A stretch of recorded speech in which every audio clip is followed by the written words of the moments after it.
Welcome back to Our Community. Susie Thomas visiting with Deanna Wells from Healthcare Freedom, and we're talking about health sharing.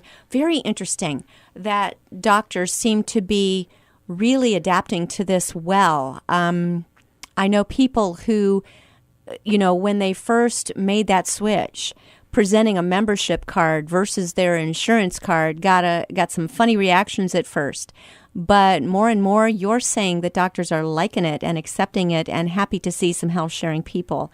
Are you seeing more and more and more medical providers accepting health sharing as opposed to, because boy, in the beginning, they looked at you like you had grown a second head.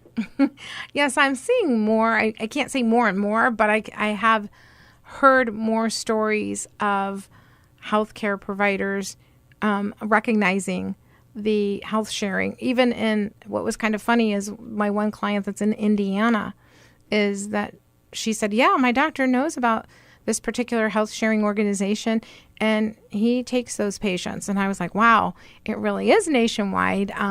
It may require a little bit of work, but generally the health share organization, if you have any problem with your provider taking the card for that, is they will call that provider for you.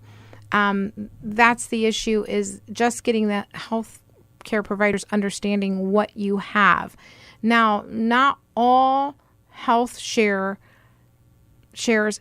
pay the provider direct. That's another thing in your shopping, is that some health share groups will pay you direct, and then you have to pay the provider. Mm-hmm. And so I just think a lot of people are more amicable to wanting to use a card and utilize it like their traditional insurance. So that helps a lot if your program will let you use a card and have the provider submit the bill directly to the share group, and the share group pay the physician or the doctors or the hospital or that sort of thing. But everybody has their own way of doing things. And again, it depends on which group that you want to be a part of. As when you were here before, and we referred to you as kind of a personal shopper when you were talking about Medicare and all kinds of different health insurances, you really need you as a personal shopper among all the different health sharing opportunities as well, Deanna. Can you give us some examples of names of different health share organizations? Sure. Well, the first one that comes to mind, of course, is Liberty Health Share, because it is organized and administered right here out of Canton, Ohio, on Fulton Drive. So they come to mind first. There is Medishare, which is out of Florida, which is probably the most advertised group. There is Samaritan's Purse, which is associated with Billy Graham's organization. There's a group called Alera. And I'm trying to think of, there's about 5 or 6 different health sharing groups out there, but those are the primary ones. And again, you need to take a deep look at their guidelines and what they are willing to share and how they're going to share. For example, the unshared amount that I said is likened to a deductible, that's the only way I can get people to understand what that is. Mm-hmm. So, for example, one of the groups has a $500 annual unshared for an individual. So with that being said, that if you started in November, your annual unshared amount would run from November 2017 to November of 2018. So it's a whole year. It's not a calendar year. And that's the amount you must have out of your pocket before the group starts sharing at 100%. But you're talking about $500 as opposed to thousands and thousands and thousands of dollars. Am I hearing you right? That is that correct. Difference of an amount of expenses? Yes, that is correct. And it covers your medical expenses after you meet that It unshared. shares. Yes, it shares your medical. It shares your medical expenses. We will get used to this after you've paid the $500 unshared part. Correct. So that's an annual. Now, some of the groups have a per incident. So that unshared amount would be $500 per incident. Now, that sounds like an annual unshared would be better, but you also have to understand how the per incident works. So, for example, I fall and I break my leg, and so I have my, let's just say it's $500 unshared amount out of my pocket. And so then I have to go for physical therapy. And let's say they put pins in my leg at that time. Well, 2 years from now, they want to take the pins out of my leg.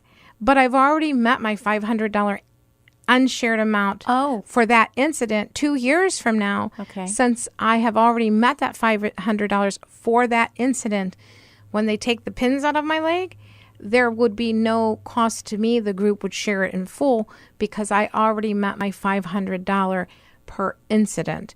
So either way, I mean, they're both very good in themselves, but just understanding the lingo of your health sharing organization makes a difference. Is it a per incident?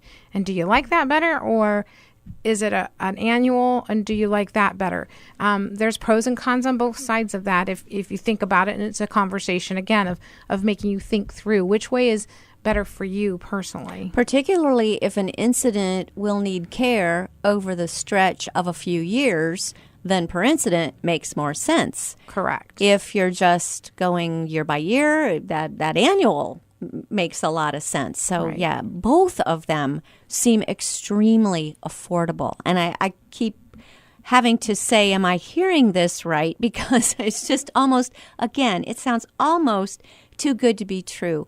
What about well visits? Are those included in any of this? Depending on which organization, which health sharing ministry you belong to, will determine if you have preventative services shared. So some do and some don't. So, and it's also reflected sometimes in that sharing cost. But there are some that will help you with the wellness, and even for the mammograms, that sort of thing. So again, just vetting your group. And some do and some don't. So Right. check on it. Right. You mentioned pre-existing conditions are not shared. What about if a person has a pre-existing condition, but they would like to sign up for this for other care? That's a good question, Susie. You can do that because actually the pre-existing issue is they do not share for the first 12 months, for the first year. In the second year, most of the groups are picking up to $25,000 on that particular diagnosis. And then the third year, they'll share an additional $25,000. After you pass a 3-year mark, then that pre-existing condition will be shared. So there is some, you could, if you had to have a really high deductible, if you could afford to do both. And again, that's, an issue is being able to afford both, is that you could, for the first year, have a very high deductible to cover that pre-existing and then drop that off and continue with your health sharing group in that second year. Mm-hmm. I must say, too, one of the things that I was trying to remember that we had to discuss was that all of the groups will not share in maintenance medications, but there is a whole system of ways that you can save on your prescription drugs. There is the manufacturer assistance programs. There's GoodRx out there. They have their own discount programs that they've had worked out for you. Yeah, I've used GoodRx. Yes. Mm-hmm. So there is a ton. So maintenance medications are not such an issue unless you are on a very high cost maintenance medication. Mm-hmm. But some of the groups will share those medications for the first 45 days that you're diagnosed with an issue, and then they'll help you find ways to get those medications at a discounted price. And of course, if you go generic and are able to take generic, I mean, most people on high deductibles are paying those out of their pocket anyway. Mm-hmm. It's just because they have such a high deductible, they're paying that cost. So that's, again, how the group can keep the expenses down, because again, it's about healthy lifestyle and not needing maintenance medications. Right, exactly. What about dental and vision? Dental and vision, there are a few programs out there that will offer you dental and vision discounts. And of course, my other company is Comedicare Insurance Services, so we can talk about dental and vision. That's right. But there are some programs that offer you dental and vision discounts with their program. All right, somebody listening is going, my goodness, I'm going to do this. What are the procedures? What is the timeline? What is legal and allowed to sit down with you and make a switch? Are there times of year that you make the switch? Is it during a life event that you make a switch? Walk us through the process. Susie, you ask such good questions.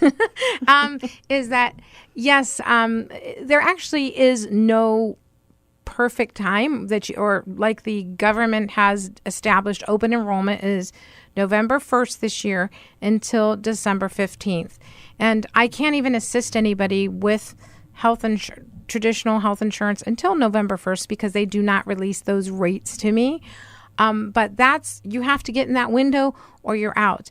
The beautiful thing about HealthShare is that you can add it on any time during the year. There's no red tape about your household income, that sort of thing. The only thing is when you do decide to add it on, your effective share date would be the first of the following month. So today is the 16th. October 27th. And so, I'm sorry, October 27th. And so you can have a November 1st effective date if you would decide to enroll in the plan. So it's an immediate of the first of the following month. Okay. So we ought to just give you a call and come on over today, later this afternoon.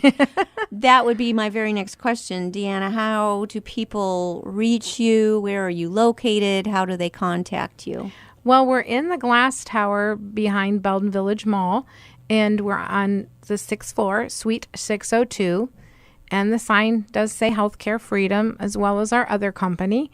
But when I'm speaking to you regarding health sharing, it is not as an insurance agent. It is a consultative visit to explain health sharing to you. Mm-hmm. So it is, and I do explain it clearly that it is not insurance. But we're at 4450 Belden Village Street, Suite 602. It's the glass tower behind Belden Village Mall. Our phone number is 330-879-8797. Again, that's 330-879-8797. And you can, our website, I apologize, our website is not up and running just yet, but we will have that soon. And it will be something to do with healthcare freedom. I'll bet we can Google healthcare freedom and find you very, very soon. Yes. You carry insurance. You help people. You are an independent. You don't sell insurance, but you are an independent agent. Yes. So there must be some reasons why why you believe health insurance makes more sense for a person, and other reasons why you believe health sharing makes more sense for a person. When I come for you for that consultation, can you walk us through both and show us and figure out which one makes the most sense for my situation? Generally, yes, that's what we do. Is I actually, when I take off my insurance hat, you will have to sign an acknowledgement that you are talking to me about a non-insurance product. Okay. Because I just feel I want to find solutions for people, and it's really tough. And I get really frustrated when I'm sitting across from somebody and, I'm telling them it's a $600 premium and it's a $6,000 deductible, and they're completely healthy. And there's just no way that they can afford something like that. And even if you have minor issues, and, I get people with tears in their eyes. So that's kind of what pushed me to try to educate myself about these health share. I'm not, I don't know everything about every single group. I know some enough to direct you to where you need to go, and or I know some real specifics about some local groups and that sort of thing. So it really is about finding you the right solution and trying to help you find something affordable to help alleviate your healthcare costs. Yes. That's what it boils down to. We just need to have a visit with you. Call 330-879-8797. Deanna Wells with Healthcare Freedom. Thank you so much for what you give to our community. Thank you very much.